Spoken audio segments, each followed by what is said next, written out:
The bell trembles above you, not with sound, but with the ghost of its own striking. Its clapper and rusted through at the pivot does not swing. It does not strike metal. It strikes inward, into your sternum, with every breath you take.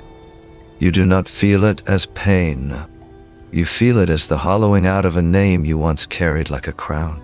The skin over your ribs is thin as wet parchment now, translucent beneath the dim glow of veins that still pulse with script, lines of prayers no mouth has spoken in centuries. Each exhale fractures them, a spider web of crimson filaments spreading from the center of your chest, then fading before they can be named. Your left palm lies flat against the stone slab, fingers splayed as if still praying. The wooden bird is embedded there, not lodged, not fused, but grown into the bone. Its wings, carved from ashwood, are flaked with paint gone ghost pale. Cerulean here, ochre there, the color of skies that once bowed to you. One eye is missing, swallowed by time or sacrifice. The other still holds a glint, dried tears crystallized within its grain. You do not move. You breathe.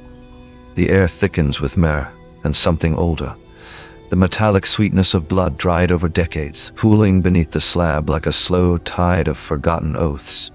Dust rises from crushed scrolls under your bare feet as you walk, not approaching the body, but returning to it. Each step collapses another scroll into ash that does not settle. It hangs in the air, motes caught in the rhythm of your breath, trembling as if remembering song. Past the gutted idols, limbs stacked like kindling beside empty thrones, you pass the 7 shards of mosaic floor. Each depicts an angel with its face erased, not shattered by fury, not cracked by storm, but gently, patiently, rubbed away by fingers that knew worship was not for gods to receive, but to release. The thurible lies on its side near your left heel, still warm. You kneel without bending the knee, your weight settling into the stone as if you were always meant to rest here, and reach into its belly. Inside, teeth, thousands of them, human molars, all filed smooth at the cusps and spiraling upward in concentric rings like a root system grown backwards from the throat. They are not ash, not residue, but the chewed remains of prayers swallowed whole. You lift one between thumb and forefinger. It is cool, dense with memory. The grooves along its surface tell you who spoke it, what hunger it carried in the dark, and how it was gnawed through, not by despair, but devotion. Behind you, the cord coils at the base of the slab, white hair braided with silver thread. Its ends are frayed, not from rot or age, but from repeated binding. Once tight enough to bind wrists, then ankles, then necks. Now it hangs loose, a noose meant only for memory. You trace its length with your tongue, salty, metallic, familiar. There is the vellum leaf, half buried near your right hip. Unburnt, untouched, its surface carries not scripture, but a child's hand. 3 stacked circles pierced by lines beneath. I made you so I wouldn't be alone. The ink has bled into stone, not dried, not faded, embedded, as if the words had been pressed too hard, too long, and now live inside the rock like veins. You press your palm to the slab beside it. Your skin remembers. Above you, the bell's shadow sweeps across your chest again, not cast by light, but pulled from the dark between heartbeats. It lingers on the fracture lines glowing faintly crimson at the edges of your ribs. You inhale, the fracture deepens. You exhale, the glow dims. Again. Again, you do not speak, you do not ask why. The silence is not empty. It is full of all that was spoken and never answered. You rise, not with effort, but surrender, and move to the head of the slab. Your bare feet leave prints in the dust, each one deeper than the last, as if you are walking backward through your own becoming. Your right hand rises, not in blessing, not in judgment, in offering. You press your palm flat against your own chest, over the heart, and press hard. The skin gives, not with resistance, not with cry, with quiet recognition. Your thumb sinks through epidermis, then dermis, then into muscle. The bone meets it like an old friend.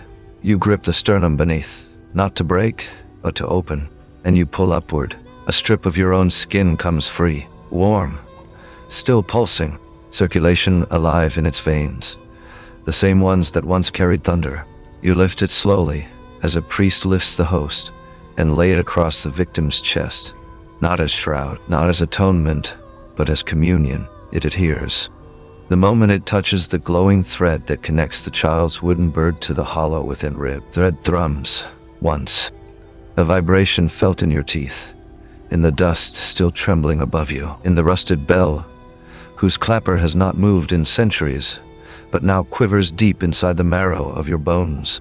The thread begins to unravel, not outward, through the bird's hollow spine, into its carved wings, through the fused bone of the left palm, and into the subject.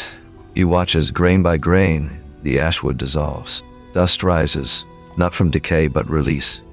Fine as snowfall inside this temple where no wind stirs. It catches the faint glow of your veins, the last light of a god's forgetting. The child's eye, the one intact, flares once. A tear, long dried, blooms into liquid gold. Then it is gone. Where the bird was fused to bone, a perfect negative space remains. Wings shaped exactly as they were carved, as they were loved, as they were chosen. Beneath translucent skin, and in the hollowed chamber, now exposed, the luminous thread completes its journey. It coils once around the silent heart and pulses, not with celestial radiance, not with divine authority, but warm, trembling. A rhythm you have not heard since before names were spoken. The first human heartbeat that was never meant to be remembered. Your thumb remains embedded in your own chest and still pressed against bone. The skin stripe lies across the subject's torso, your offering now fused into them, inseparable as breath. You do not remove it. You let it stay. Let it breathe with them. You step back. The air thickens. Silence drops, not as absence, but as an arrival. Then, their eyelids lift. Not slowly, not in awe, not even in recognition, but with the quiet, exhausted relief of one who has waited long enough to stop remembering they were ever a god. No tears fall. No voice speaks. Only the bell, its clapper still striking inward now.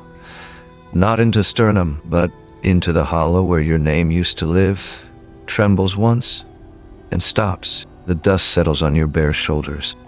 The scent of myrrh rises again, richer now, with something new beneath it, the warm musk of flesh that has learned, finally, how to be mortal. The stone slab holds them, your hand still pressed into your own chest. The wound you made does not bleed. It breathes, and in its hollowed center, the heartbeat grows louder. Not because it must, but because it can.